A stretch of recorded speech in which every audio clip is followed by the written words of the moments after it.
الحمد لله أستعينه وأستغفره ونعوذ بالله من شرور أنفسنا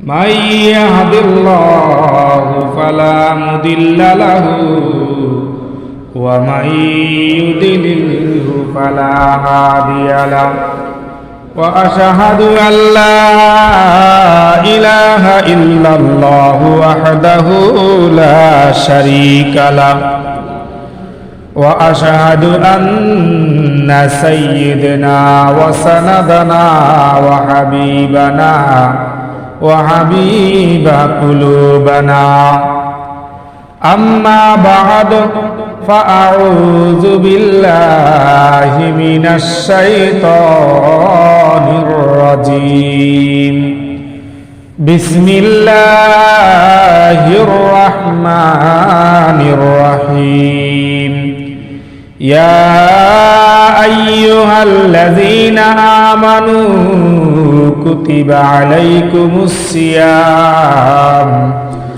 كما كتب على الذين من قبلكم لعلكم تتقون وقال يا رسول الله ليس كلنا نجد ما نفطر به الصيام أو كما قال عليه النبي عليه الصلاة والسلام كن في الدنيا كأنك غريب أو عابر السبيل أو كما قال عليه النبي عليه الصلاة والسلام إن الله وملائكته يصلون على النبي يا أيها الذين آمنوا صلوا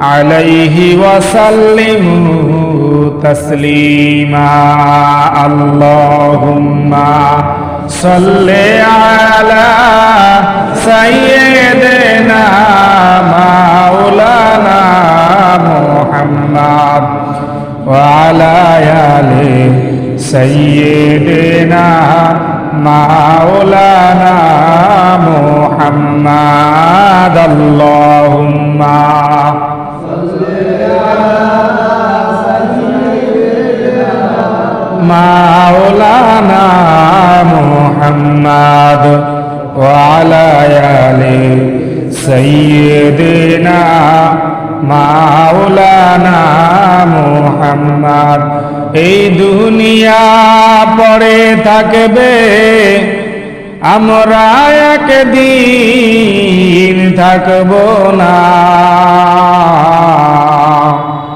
সবাই আমায় ভুলে যাবে নবী কিন্তু ভুলবে না আল্লাহুম্মা سيدنا مولانا محمد وعلى آل سيدنا مولانا محمد بلغ العلا بكماله كشف الدجى بجماله حسنت جميع خصاله صلوا عليه وآله سلموا يا كمال صلوا على صدر الأمين مصطفى ما جاء إلا رحمة للعالمين الحمد لله ثم الحمد لله সম্মানিত প্রাণপ্রিয় মুসল্লিয়ানে কেরাম আমার পর্দায় থাকা অন্তরালের অন্তঃস্থলের মা ও বোনেরা আসসালামু আলাইকুম ওয়া রাহমাতুল্লাহি ওয়া বারাকাতুহু সম্মানিত হাজিরিন আল্লাহ রাব্বুল আলামিনের দরবারে লক্ষ কোটি শুকর ও সুজুদ যে মহান রব্বুল আলামিন রব্বে কারীম আমাকে আপনাকে মাহে রমজানের আজ শুরুর জুমায়, মাহে রমজানের আজ শুরুর জুমায় আমাদেরকে একত্রিত করে আল্লাহ তাআলার পবিত্র ঘরে আসা এবং বসার তৌফিক দান করেছেন। এই জন্য আমরা আমাদের অন্তর থেকে, দিল থেকে মাহে রমজানের উসিলা করে, শুক্রবার দিনের উসিলা করে মাওলার দিকে আমাদের অন্তরটাকে রুজু করে একবার বলি আলহামদুলিল্লাহ। সম্মানিত হাজিরিন, রমজান মাস বেশি আলোচনা করব না, যথাসময়ের আগে আগে নামাজ পড়ার চেষ্টা করব ইনশাআল্লাহ। বেশি কথা বলাও সম্ভব হবে না। তবে আজকে আমি আপনাদের সম্মুখে 3টা বিষয় নিয়ে আলোচনা করব। বলেন কয়টা? 3টা বিষয় নিয়ে আলোচনা করব। 1 নম্বর হচ্ছে রমজানে আমাদের কি কি করণীয়, রমজানে আমাদের কি কি করণীয়, আমলগুলা কি কি। আর 2 নম্বর হচ্ছে রমজান কাদের জন্য ফরজ, অর্থাৎ রমজান কারা ধরবে, কাদের জন্য রমজান ধরা ফরজ, 2 নম্বর বিষয়। আর 3 নম্বর বিষয় হচ্ছে রমজানের আদব, রোজার আদব। এই 3টা বিষয় আমরা আলোচনা করব ইনশাআল্লাহ আজিজ। আল্লাহ আমাদেরকে তৌফিক দান করুক, বলেন আমিন। সম্মানিত হাজিরিন, উপবাস থাকার নামই কিন্তু রোজা নয়, তাকওয়া অর্জন করার নাম হইল রোজা। বলেন, উপবাস থাকার নাম কি নয়? রোজা নয়। রোজা হলো তাকওয়া অর্জন করনেওয়ালা। তাকওয়া অর্জন করার নামই হইল রোজা। তাকওয়া বলতে কি? ভয়, অস্থিরতা। হ্যাঁ, এই ভয় এবং অস্থিরতা এগুলাকে আপনি মনের ভিতরে জায়গা দিতে হবে। ভয় কার? একমাত্র আল্লাহ। ভয় কার? আল্লাহ। তো সকাল থেকে সন্ধ্যা পর্যন্ত মানুষ উপবাস থাকে, বিভিন্ন রকমের ফাহেসা কাজ থেকে হেফাজত থাকা, মিথ্যা থেকে দূরে থাকা, স্ত্রীর আদর স্নেহ থেকে দূরে থাকা, খাবার থেকে দূরে থাকা, শোবে সাদেক থেকে শুরু করে সূর্য অস্ত পর্যন্ত যে সময়টা, এটার নামই হইল রোজা। এটার নামই হইল সিয়াম সাধনা। সম্মানিত হাজিরিন, তো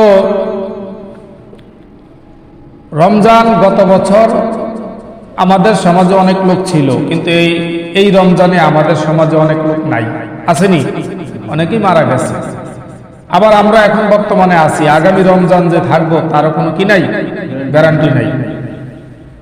আপনি সার্বক্ষণিক এই জিনিসটাই মনে করবেন, যে আমলই করেন মনে করবেন যে এই আমলই আমার জীবনের শেষ আমল। কথা বুঝে আসছে? আপনি যেই আমলটাই করবেন, মনে করেন আজকে জুমার দিন জুমা পড়তেছেন, জুমা পড়ার জন্য আসছেন, তাহলে আজকে মনে করবেন যে হয়তো আমার জীবনের এই শেষ জুমা, সামনে জুমা পড়তে পারবো কিনা তার কোনো কি নাই, গ্যারান্টি নেই। আপনি বিতির নামাজ পড়তেছেন, মনে করবেন যে এই জীবনের শেষ বিতির নামাজ। এশার নামাজ পড়তেছেন, হয়তো জীবনের শেষ এশার নামাজ। এইভাবে জীবনের শেষ আমল মনে করিয়া আমল করতে হবে, তাইলে ওই আমলটার ভিতরে একটা গুরুত্ব থাকবে, ওই আমলটার ভিতরে একটা মজা আলাদা থাকবে। আর যদি মনে করেন যে না, একটু পরে তো আবার আসর নামাজ আসবে, একটু পরে তো আবার মাগরিবের নামাজ হবে, তাইলে এটা মনে করা যাবে না। আল্লাহ আমাদেরকে বুঝার তৌফিক দান করুক, বলেন আমিন। সম্মানিত হাজিরিন, রমজান মাস চলছে সারা দেশ ব্যাপী, শুধু সারা দেশ নয়, বিভিন্ন রাষ্ট্রেও এই রমজান মাস চলতেছে। কি বলেন? শুধু আমাদের বাংলাদেশে এমন না, অল বিশ্বতেই এই মাহে রমজান চলমান অবস্থায় আছে। কি বলেন? তাইলে শুধু আমাদের জন্য যে রোজা ফরজ করছে তা নয়, পূর্ববর্তীদের উপরও ফরজ ছিল। সম্মানিত হাজিরিন, এই রোজা ফরজে বিধান, ফরজের আইন, এটা উল্লঙ্ঘন করা কখনোই উচিত হবে না। আর কোনো ব্যক্তি যদি রোজাকে অস্বীকার করে তার ঈমান থাকবে না, সে বেঈমান হয়ে যাবে। রোজাকে যদি কোনো ব্যক্তি কি করে বলেন? অস্বীকার করে। অস্বীকার করে কোন তাগিদে? দেখেন, কিছু মানুষ বলে যে যাদের বাসায় খানা পিনা নাই তারাই রোজা রাখে, নাউজুবিল্লাহ। হ্যাঁ, অর্থাৎ যাদের এরকম ভাবে সেক্সুয়ালি কম তারাই রোজা রাখে, নাউজুবিল্লাহ। তাইলে এই সমস্ত ভাষা ব্যবহার করলে সেই ব্যক্তি কাফের হয়ে যাবে। সেই ব্যক্তি কি হয়ে যাবে? কাফের হয়ে যাবে। রোজাকে অস্বীকার করা যাবে না। শুধু রোজাই নয়, শরীয়তের যেই বিধানগুলি আছে যে 5টা বিধান, কালিমা, নামাজ, রোজা, হজ, যাকাত, যে 5টা বিধান আছে, এর একটাও আপনি অস্বীকার করতে পারবেন না। যদি অস্বীকার করেন তাহলে কি হয়ে যাবেন? কাফের হয়ে যাবেন। আল্লাহ আমাদেরকে বুঝার তৌফিক দান করুক, বলেন আমিন। সম্মানিত হাজিরিন, আমরা এখানে যারা বসে আছি আমরা অনেকেই রোজাদার, ধরতে গেলে প্রায় লোকই রোজাদার। তো এই রোজার এই রমজান মাস, এই রমজান মাসের আমাদের আমল কি কি করব?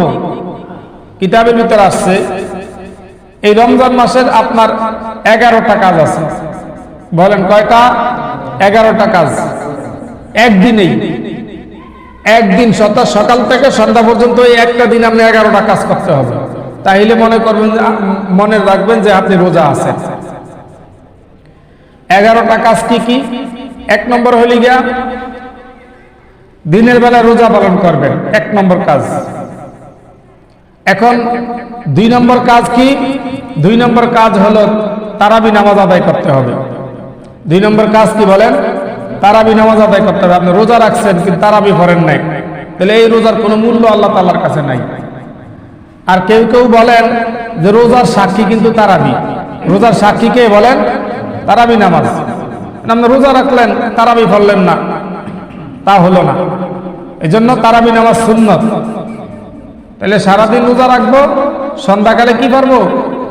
তারাবি নামাজ পড়বো সন্ধ্যার পর। এরপরে 3য় নম্বর হচ্ছে সঠিক সময় ইফতার করব। দেখেন আজকে সারাদিনের আমল কি? সঠিক সময়ে কি করব? ইফতার করব। ইফতারের টাইমটা যেমন আজকে 5টা বেজে, আজকে 6টা বাজলে ইফতার। তাইলে এই প্রত্যেক দিন টাইমটা মনে রাখতে হবে, সঠিক টাইমে ইফতার করতে হবে এবং সঠিক টাইমে সেহরি থেকে ফিরে আসতে হবে। মাইকে, প্রত্যেকটা মসজিদের মাইকি বলা হইতেছে যে আর মাত্র এত মিনিট আছে, আর মাত্র এত মিনিট আছে, বলে কি বলে না? তাইলে এই টাইমটাকে আপনি ফলো রাখতে হবে।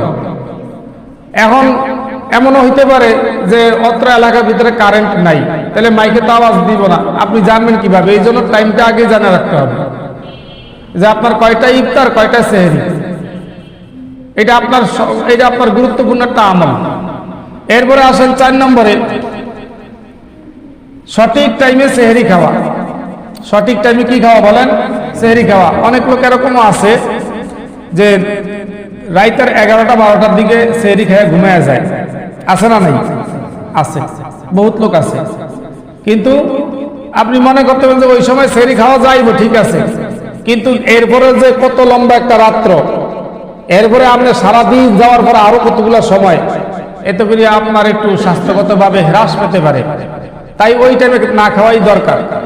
আপনাকে আরো একটু পিছিয়ে খান, একটু সময় নিয়ে খান, এখনো তো বহুত সময় আছে। অনেকে রাইতে 2টা বাজে খায় হুঁশিয়া থাকে, থাক, সমস্যা নাই। এরপরে আপনার লাস্টের টাইম হইল, মনে করেন 5টা বেজে 10 মিনিটে চলতেছে আজকে ইফতার, সেহরির শেষ টাইম। তাইলে এই শেষ টাইমের আগ মুহূর্তে আপনি যত খাইতে পারেন খান, তাতে কোনো সমস্যা নাই।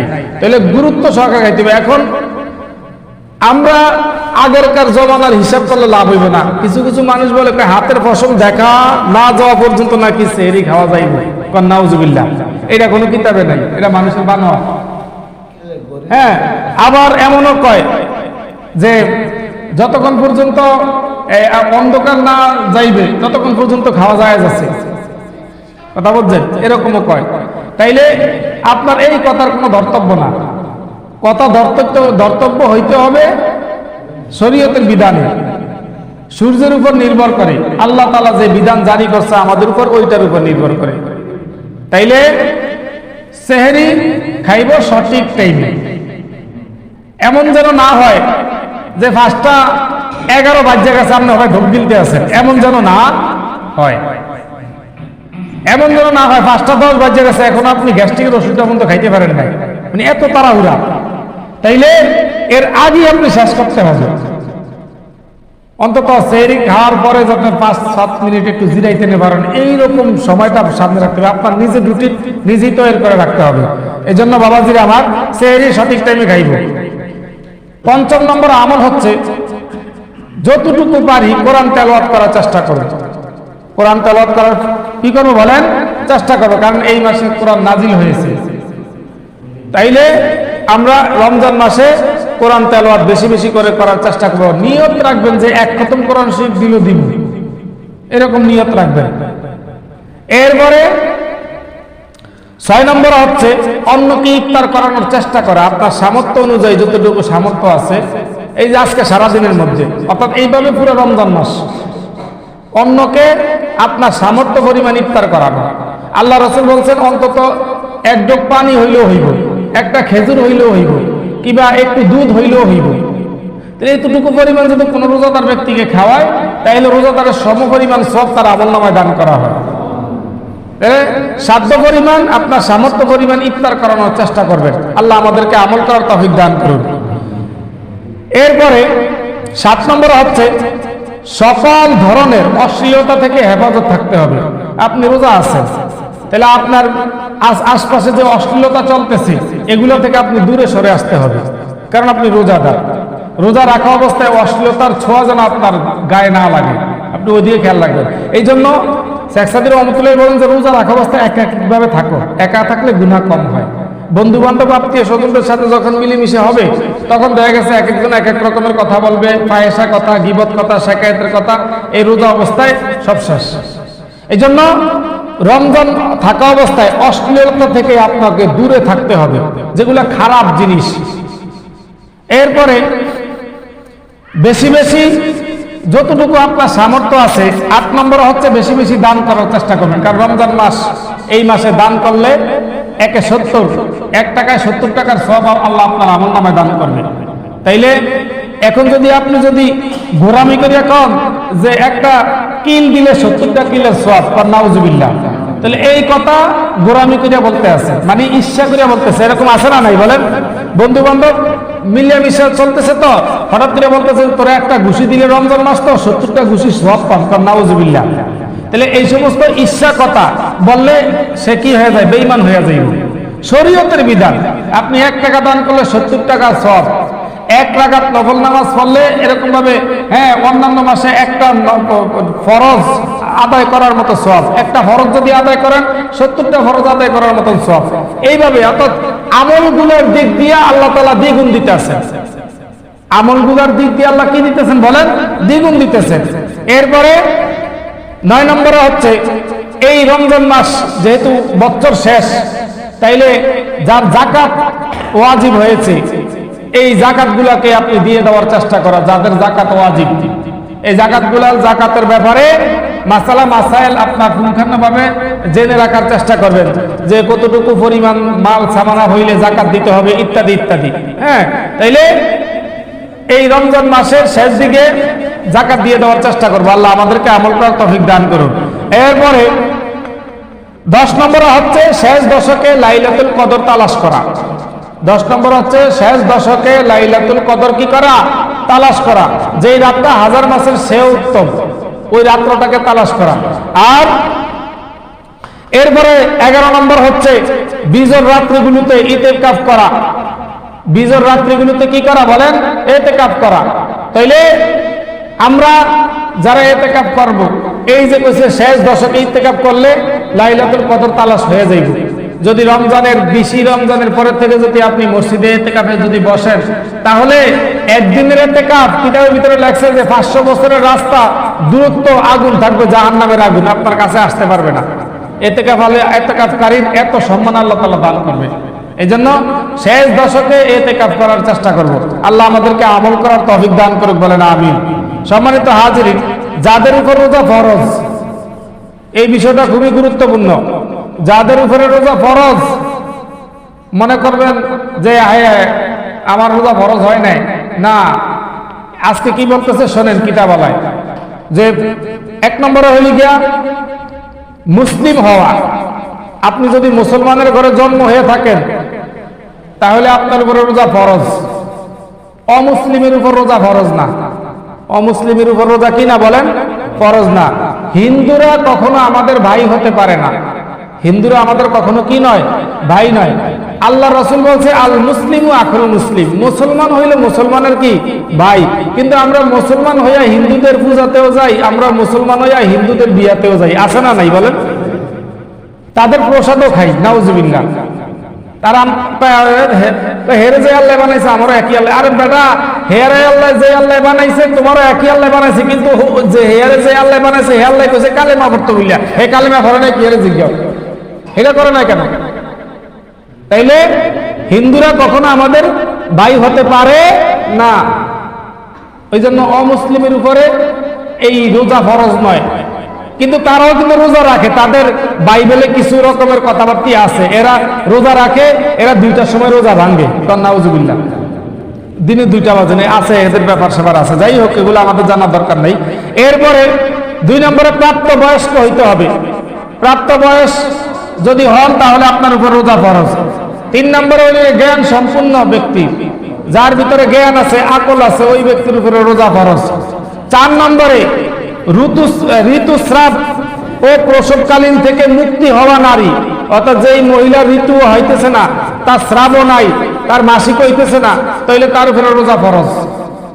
আর যদি এগুলো যদি হয় তাহলে তার উপরে রোজা ফরজ না। এই রোজাগুলোকে রমজানের পরের মাসে কাজা আদায় করে নেওয়ার চেষ্টা করবে ইনশাআল্লাহ। এরপরে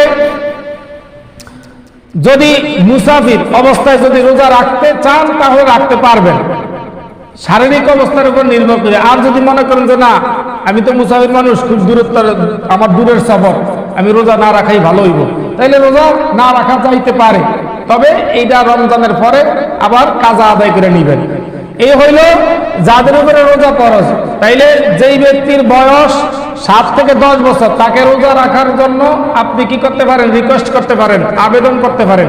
সে যতটুকু পর্যন্ত থাকতে পারে, এখন থেকে তার অভ্যাসে পরিণত করতে হবে। হ্যাঁ, যখন তার 10 বছর হয়ে যাবে তখন সে রোজাটাকে সারাদিনই পালন করার চেষ্টা করতে হবে, কারণ সে ওই সময় প্রাপ্ত বয়স্কের উপরে নির্ভর করে।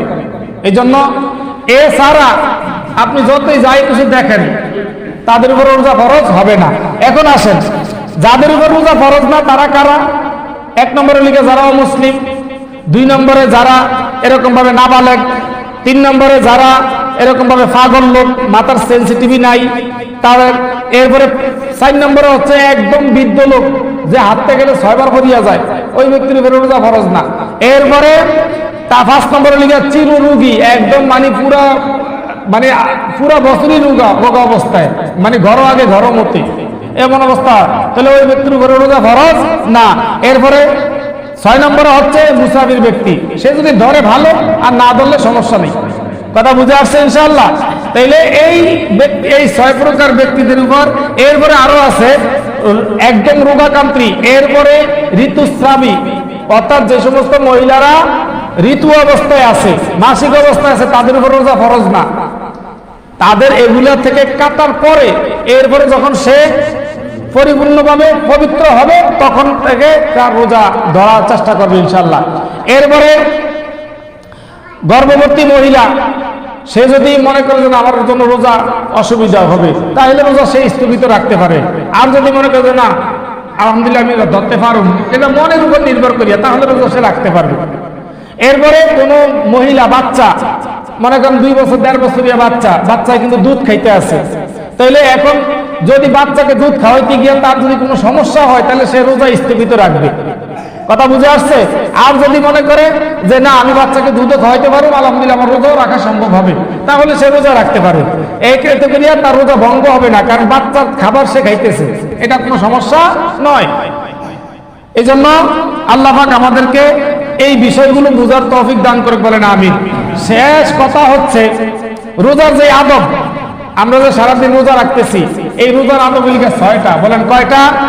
6টা আদব মুখস্থ করে দেবেন এখান থেকে ইনশাআল্লাহ, মুখস্থ করার চেষ্টা করবেন। 1 নম্বর হচ্ছে রোজার আদবের মধ্যে 1 নম্বর হচ্ছে আমার নিজের চোখকে হেফাজত করতে হবে। আমার নিজের চক্ষুকে কি করতে হবে বলেন? হেফাজত। চোখ হেফাজত, আপনার পুরো দেহ হেফাজত, সোজা কথা। এই জন্য চক্ষুকে আপনি হেফাজত করতে পারবেন না, তাহলে পুরো বডি শেষ। চোখ হলিকা সবচাইতে গুরুত্বপূর্ণ জিনিস। তারপরে 2 নম্বর হচ্ছে জবানের হেফাজত করা। রোজা রাখা অবস্থায় কিসের হেফাজত করা বলেন? জবানের হেফাজত করা। এক নম্বরে কি বলছি? চোখের হেফাজত, মনে রাখতে হবে। এক নম্বরে কি? চোখের হেফাজত। আর দুই নম্বরে কি? জবানের হেফাজত। এখন জবানের হেফাজত তিন তরিকায় আপনি করতে পারেন। এক নম্বর হলিগা কোরআন তেলাওয়াত করতে পারেন, দুই নম্বর হলিগা জিকির আজকার করতে পারেন, তিন নম্বর হলিগা দুরূদ ইব্রাহিম পাঠ করতে পারেন। এই তিন ভাবে আপনার জবানটাকে হেফাজত করতে পারেন। আর একান্ত প্রয়োজন ছাড়া কথা না বলা, একান্ত প্রয়োজন ছাড়া কথা না বলা। এরপরে আসেন, তারপর তিন নম্বরে হচ্ছে জবানের হেফাজত করা। তিন নম্বরে জবানের হেফাজত করা। এই জবানের হেফাজত করা দুই নম্বরে গেছে গিয়া। তিন নম্বরে হচ্ছে কানের হেফাজত করা। তিন নম্বরে কি বলেন? এই কান, এই কানে যেন আপনার অশ্লীল কোনো বাদ্যযন্ত্র, খারাপ কোনো কথা, গীবত, শেকায়েত এগুলো যেন আপনার কানে না আসে, এই দিকে আপনি খেয়াল করবেন। কারণ রোজা অবস্থা এগুলো যদি আপনি হলেন, ওই বেড়ায়ও শেষ, আপনিও শেষ। কথা বোঝেন নাই? এই জন্য কানের কি করতে হবে বলেন? হেফাজত করতে হবে। চার নম্বর হচ্ছে হাত পায়ের হেফাজত করতে হবে। হাত পায়ের কি করতে হবে? হেফাজত করতে হবে। এখন হাত বলে হুজুর হাত পায়ের হেফাজত বলতে কি, কেমন করে বুঝায়? বলে হাতের দ্বারা মানুষ অনেক কিছু করে। মনে করেন আপনি ইফতারি কিনতে গেছেন, এখন ওই বেড়ার কইতেছেন যে আমার ইফতারি মাইপে দেন, এই দিয়ে মনে করেন হাত দিয়ে লয়ে লিছে, তাহলে হাতের কিন্তু হেফাজত করতে হবে। হাতের করতে হবে খবরদার তুমি যাও না, তুমি যাও না। এই জন্য বাবাজি আমার শফি সাহেব রহমতুল্লাহ বলতো যে তুমি যে অন্যজনের যে দোষ ত্রুটি তালাশ করো, অন্যজনের যে দোষ ত্রুটি তালাশ করো, তোমার হাত কি বলতেছে? তুমি কইতেছে এই মিয়া ভালো হয়ে যাও, এভাবে হাত উঠাইতেছে, মানে এই আঙ্গুলটা দেখাইতেছে, বলতেছে কি এই মিয়া কি হয়ে যাও, ভালো হয়ে যাও, এই আঙ্গুলটা দেখাইতেছে। আমার শফি সাহেব বলতেছে তুমি দেওয়াইতেছো তারা একটা আঙ্গুল, আর তোমার নিজের আঙ্গুল তোমার তিনটা দেওয়াইতে আছে, মানে তিনটা আঙ্গুলে কইতেছে তুমি নিজে ভালো হও আগে, তুমি নিজে আগে কি হও ভালো হও, তার মানে এই তিনটা আঙ্গুল আমার নিজের দিকে ফিরানো। এই জন্য হাত এবং পা এই দুইটাকে কি করতে হবে? হেফাজত করতে হবে। আল্লাহ আমাদেরকে তৌফিক দান করুক, বলেন আমিন। এরপরে আসেন 5 নম্বরে হচ্ছে হালাল রুজি দ্বারা ইফতার করার চেষ্টা করবেন। এখন হালাল বলতে অনেক কিছু, আপনার নিজের কর্ম কষ্টের ফলে টাকা, ঘাম ঝরানো টাকা দিয়ে আপনার ইফতারি খাইবেন। আল্লাহ আমাদেরকে খাওয়ার তৌফিক দান করুক, বলেন আমিন। এমন বহুত লোক আছে সমাজের মধ্যে সুদের উপর টেয়া ছাড়া চলতেই পারে না, আছে না নাই বলেন? বহুত লোক আছে। এই সুদের টাকা দিয়ে আপনি ইফতার করাইবেন, আপনি ইফতার করবেন, বাকি আল্লাহ তারা কবুল করেন মালিক আল্লাহ। কিতাবে বলতেছে যে হালাল জিনিস খাওয়ার জন্য। এই জন্য সুদ, মুনাফা, ঘুষ থেকে হেফাজত রাখতে হবে, থাকতে হবে। আল্লাহ আমাদেরকে কবুল করুক, বলেন আমিন। এরপরে 6 নম্বরে যেটা হচ্ছে সব সময় ভয় ভীতির মধ্যে থাকবেন। আরে আমার রোজাটা কবুল হইল কি হইল না, আরে কষ্ট করে তো থাকতেছি, মালিক কবুল করে, বাড়ি ভয় ভীতির মধ্যে থাকবেন। কিসের ভিতরে থাকবেন? ভয় ভীতির ভিতরে থাকবেন। ভয় করবো কাকে? আল্লাহকে। আল্লাহ পাক রব্বুল আলামিন আমাদেরকে 3টা বিষয়ের প্রতি বুঝিয়ে শুনিয়ে আমল করার তৌফিক দান করুক, বলেন আমিন। তাহলে আজকের আমাদের এই প্রথম জুমায়, রমজানের প্রথম জুমায় আমাদের 3টা সবক দিছি আমি আপনাদেরকে। 1 নম্বর সবক কি? 1 নম্বর সবক হইল গিয়া রমজানে আমাদের কি করণীয়, কি আমল। 2 নম্বর এই রমজান কাদের উপরে ফরজ এবং কাদের উপরে ফরজ না। আর 3 নম্বর হচ্ছে এই রমজানের আদবগুলা কি কি, এগুলাকে মুখস্থ রাখার চেষ্টা করবেন। আল্লাহ আমাদেরকে তৌফিক দান করে, বলেন আমিন। ওয়া আখিরি দাওয়ানা আলহামদুলিল্লাহি রাব্বিল আলামিন।